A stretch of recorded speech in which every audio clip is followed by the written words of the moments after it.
ఎవరైనా ఎందుకు కావాలి ఎందుకు రావాలి అంటే మనం అందరం ఏమనుకుంటాం, మన జిల్లా వారు కాబట్టి కావాలి, ఓకే అది కూడా ఒక కారణమే.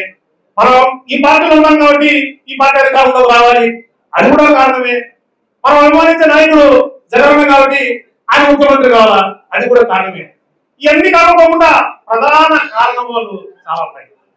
అదేమిటంటే 2019 ఎలక్షన్స్ మొత్తం పైన చూస్తే క్యాంపెయిన్ 3 సెంటెన్సుల పైన అంటే వాక్యాల పైన ఆ ఎలక్షన్ నడిచింది. అదేమిటంటే నేను చూశాను, నేను విన్నాను, నేను ఉన్నాను. అది జగన్మోహన్ రెడ్డి గారు ఏదైతే చెప్పినాడో ప్రజల నుంచి పుట్టుకొచ్చింది మేనిఫెస్టో. ఆ మేనిఫెస్టోలో నేను ఒక పరమావధిగా భావించి అధికారంలోకి వచ్చిన తర్వాత ఏ కులానికి మతానికి లేదా ప్రాంతానికి పార్టీకి సంబంధం లేకపోకుండా ప్రతి ఒక్కరికి కూడా చేరవేసినటువంటి ఘనత శ్రీ వైఎస్ జగన్మోహన్ రెడ్డి గారిది. దగ్గర 2,80,000 కోట్లు డైరెక్ట్ డీబీటీ ద్వారా ప్రజల అకౌంట్లోకి వేసినటువంటి ఘనత శ్రీ జగన్మోహన్ రెడ్డి గారు. సో జగన్మోహన్ రెడ్డి గారిలో ఒక నీతి, ఒక నిజాయితీ, ఒక డిసిప్లిన్, ఒక విజన్ ఇవన్నీ ఉన్నాయి. అందుకే అదే కాకుండా సంక్షేమం ఒక పక్క అయితే అభివృద్ధి కూడా జగన్మోహన్ రెడ్డి గారు చాలానే చేశారు. మన కడపను తీసుకున్నాం, కడప జిల్లాను తీసుకున్నాం, బ్రహ్మాండమైన అభివృద్ధి చేసినాం. అవన్నీ మనం చూసినాము, మన అందరూ కళ్ళ ముందరనే ఉండాలి.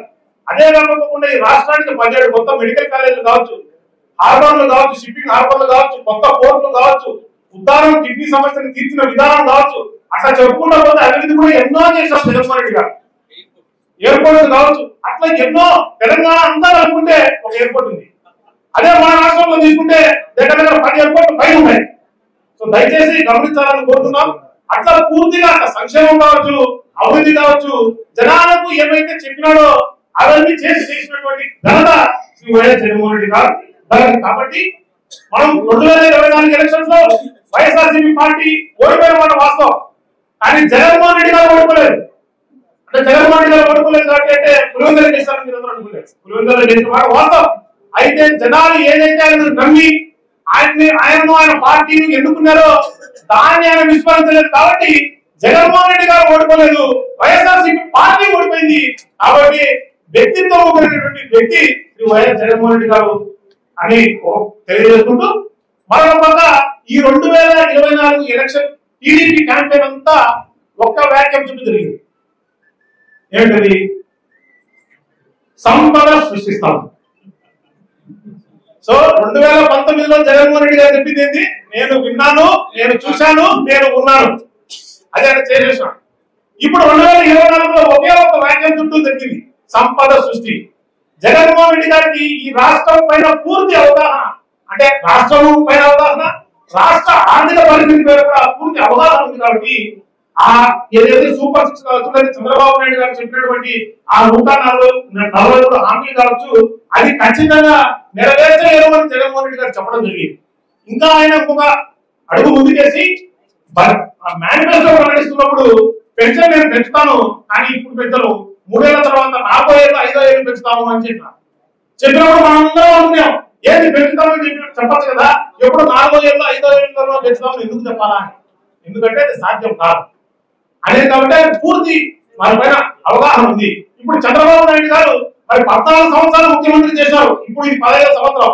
మరి ఆయన అవగాహన ఉండి చెప్పినాడా, లేకుండా చెప్పినాడా, లేదా ప్రజలు మోసం చేయాలని చెప్పినాడా అనేది దయచేసి ప్రజలందరికీ కూడా అర్థమైంది. మీరందరూ కూడా ఒకసారి ఆలోచన చేయాలనుకుంటాం.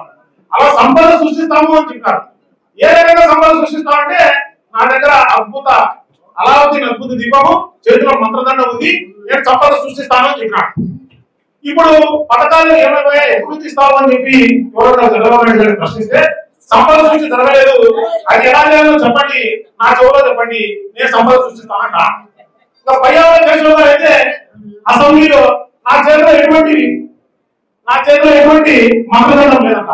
మరి ఆయన చేతిలో ఎటువంటి మంత్రదండం లేనప్పుడు పయ్యాల కేశవ్ గారు అంటే మా వీరేశ్వరైనా ఒకటి అంతే కదా. మరి మంత్రదండం లేనప్పుడు ఇంకా అధికారంలో మాటలు చెప్పండి, మా వీరేశ్వరుడు బ్రహ్మాండంగా మాటలు చెప్తాను. సో ఊరికే మాటలు చెప్పి కాలం టైంపాస్ చేసేసి ఇవాళ అధికారంలోకి వచ్చినాడు కూటమి ప్రభుత్వం. వాళ్ళ అధికారంలోకి వచ్చి ఒక పక్క సూపర్ 6 ఇవ్వలేదు. ఏం చేశారంటే మొత్తం లూటీకి ఏది కాదు అనర్హం అనే నినాదంతో వాళ్ళు ముందుకు పోదాం. అసలు ఖనిజ సంపద ఏదున్నా కానీ అంటే ఇసుక కావచ్చు, గ్రావెల్ కావచ్చు, మట్టి కావచ్చు, కట్టుబడులు కావచ్చు, ఏది పడితే అది అనిపిస్తాం, ఏది పడితే అది కొలగొడతాం. అదే అయిపోతే నెక్స్ట్ భూములు మీద పడినారు, భూములు కొలగొడతాం. ఇంకా అది దాటిపోతే ఇంకా మనుషుల్ని బాధుడు, దంతుడు, ఉతుకుడు అంటే కరెంట్ ఛార్జీలు పెంచినారు, విద్యార్థుల ఛార్జీలు పెంచినారు, రిజిస్ట్రేషన్ ఛార్జీలు పెంచినారు.